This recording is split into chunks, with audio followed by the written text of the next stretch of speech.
గులాబీ పింకీ నేస్తాలాట. ఆ రోజు స్కూల్కి సెలవు ఇవ్వడంతో తోటలోకెళ్ళి పువ్వులు కోసుకోవాలని అనుకున్న పింకీ, అమ్మా తోటలోకెళ్ళి పూలు కోసుకొస్తాను అని పరిగెత్తింది. జాగ్రత్తే తల్లి, ఆ గులాబీ చెట్లకు ముళ్ళుంటాయి అని అంది పింకీ తల్లి అరుణ. అలాగేనమ్మా అంటూ తోటలోకి అడుగుపెట్టింది పింకీ. పచ్చని మొక్కల మధ్య విరబూసేందుకు సిద్ధంగా ఉన్న తెల్ల గులాబీ ఒకటి పిల్లగాలికి చిరునవ్వులు చిందిస్తుంది. అటూ ఇటూ రాజసంగా ఊగుతోంది. ఆ దృశ్యాన్ని తన బుల్లి కళ్ళతో చూసిన పింకీకి భలే ముచ్చటేసింది. వెంటనే అక్కడికి వెళ్ళి, భలే భలే గులాబీ, నువ్వు నాతో స్నేహం చేస్తావా? నిన్ను ముద్దుగా చూసుకుంటానే అంది పింకీ. స్వచ్ఛమైన నవ్వులు పూయిస్తూ దీనంగా తనతో స్నేహం చేయమని అడుగుతున్న పింకీని చూసిన గులాబీ వెంటనే, సరే పాపా, నేను కూడా నీతో స్నేహం చేస్తాను, నిన్ను మురిపించి మరపిస్తాను అంది. దీంతో ఇంటి వెనకనున్న ఆ గులాబీ చెట్టును మెల్లిగా తీసుకొచ్చి ఇంటి ముందు పెట్టింది పింకీ.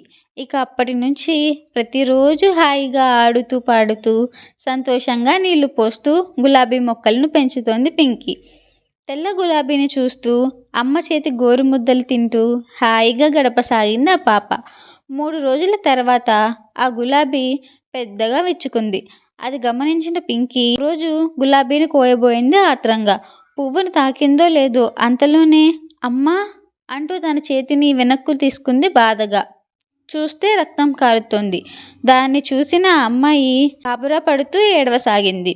అది చూసిన గులాబీ, అయ్యో నా నేస్తమా, నన్ను జాగ్రత్తగా కోయాలి కదమ్మా, నా రక్షణ కోసం నేను కనపడని సిపాయిల్లాంటి ముళ్ళను కలిగి ఉంటాను, అవి లేకపోతే దొంగలు నన్ను సులభంగా తీసుకెళ్ళిపోతారు, అందుకని ఆత్మరక్షణ కోసం కొన్ని చిన్న ఏర్పాట్లు చేసుకున్నాను అని చెప్పింది గులాబీ.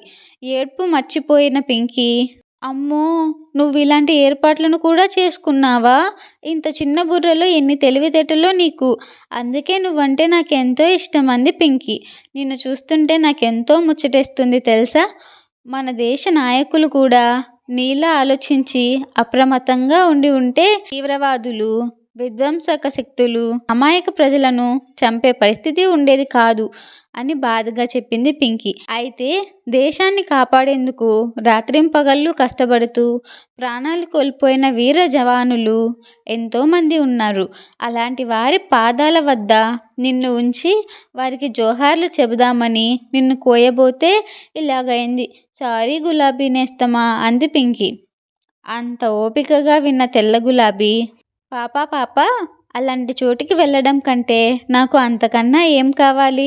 త్వరగా నన్ను కోసుకొని అక్కడికి తీసుకెళ్ళు పాపా, నేను కూడా ఆ వీర జవానుల నివాళులు చెబుతాను అని వేడుకుంది గులాబీ. దీంతో పింకీ గులాబీ మొక్కను తీసుకొని వీర జవానులకు నివాళులు అర్పించేందుకు బయలుదేరింది.